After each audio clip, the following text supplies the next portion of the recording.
بلوچ و همه جهان انسان ویژه ایران و اقوام ایرانی از موسیقی به عنوان آرامش استفاده کردن و لطافت.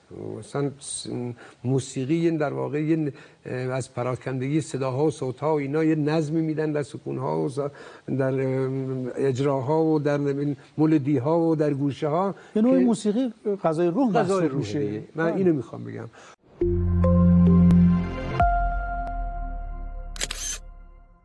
ما داریم از موسیقی بلوچستانی که از دوره میترائیست تا زرتشت تا اسلام تا همه اومده داریم صحبت میکنیم. ساز سروز از اصیل‌ترین سازهای بلوچستان هستش. سرود یا سروز دو تا اسم داره. یکی بهش میگن سروز. اسم حالا به اشتباه افتاده روی زبونا، میگن که قیچک نیست، سرود هستش. قیچک وجود داره اما موسیقی ایرانیه.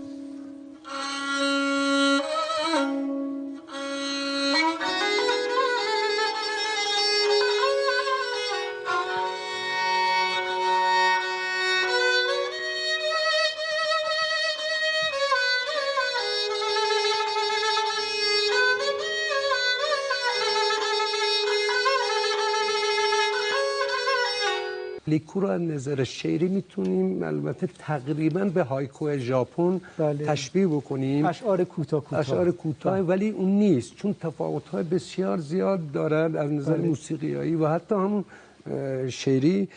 ما در موسیقی بلوچستان حالا اگر بخوایم شبیه هم دستگاه ها بگیم که اونجا ما بهشون میگیم زهیروک یا طرز، میانگو داریم، زاموران داریم، شیربام داریم، زرکنکی داریم، اشرف درا داریم، کبله داریم، کرده داریم، زرگوری داریم. در بخش سازها در بلوچستان که سرآمد سازها هست، سرآمد و شاخ اصلی سازهای موسیقی بلوچ همین سروده.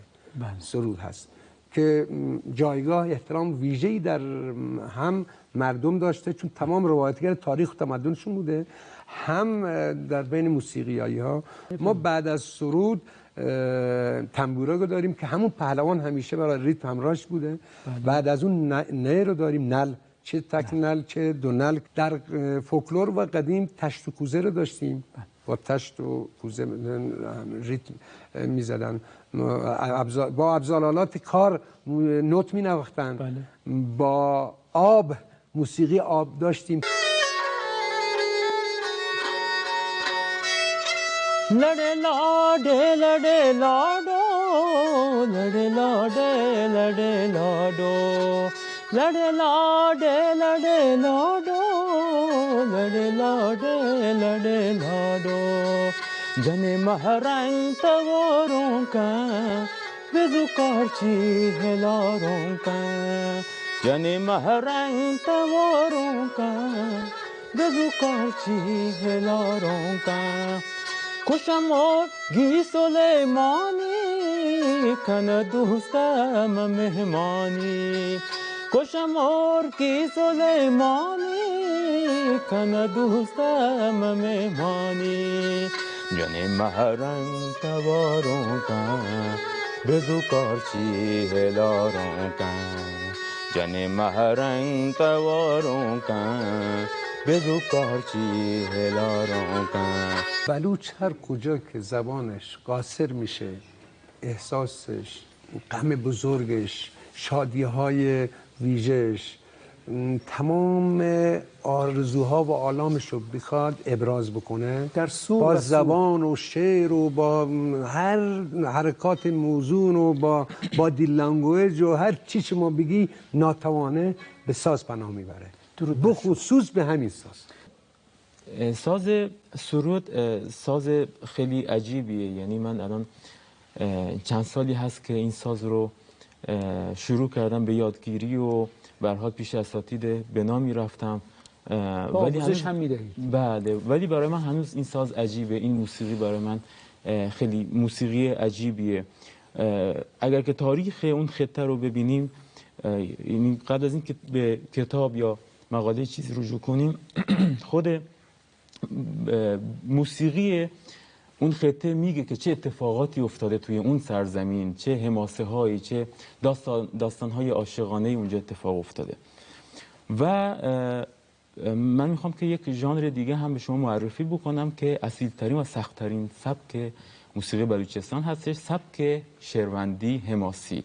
این هم در ریتم های لنگ هست طبق بعد هم لنگ داره و هم روون. چون سیستان بلوچستان نسبت به دیگر نقاط ایران پروزتر و پرریتم‌ترین ریتم های لنگ رو داره. چه بسا اصلا خیلی از نقاط ایران نداره. بعد موسیقی اینجا حماسی مجموعه از ریتم‌ها رو داریم در وارد شهروندی، کردن. مجموعه از موسیقی ریتم‌ها رو داریم. بلوچستان ژانر حماسی خیلی از ریتم‌هاش لنگ هستن. این پهلوخوانی یعنی خان وان، در واقع پهلوان، وان یعنی خواندن، در زبان بلوچی به خواندن میگن وان. پهلوان یعنی کسی که پهلوی رو میخواند. این زبان اصیل باستانی بلوچی رو آره حال خودشون برداشت درمانی های مهدوی همیشه توی حتی بین دوستان پژوهشگر ما با موسیقی مولودی و ذکر و ذاکری یا همون موسیقی صاحبی عرفانی که حالا قاطی میشه، یعنی دوتا رو یکی میدون، در حالی که قاطی یه موسیقی درمانی از 5-6 هزار سال تاریخ قدمت داره.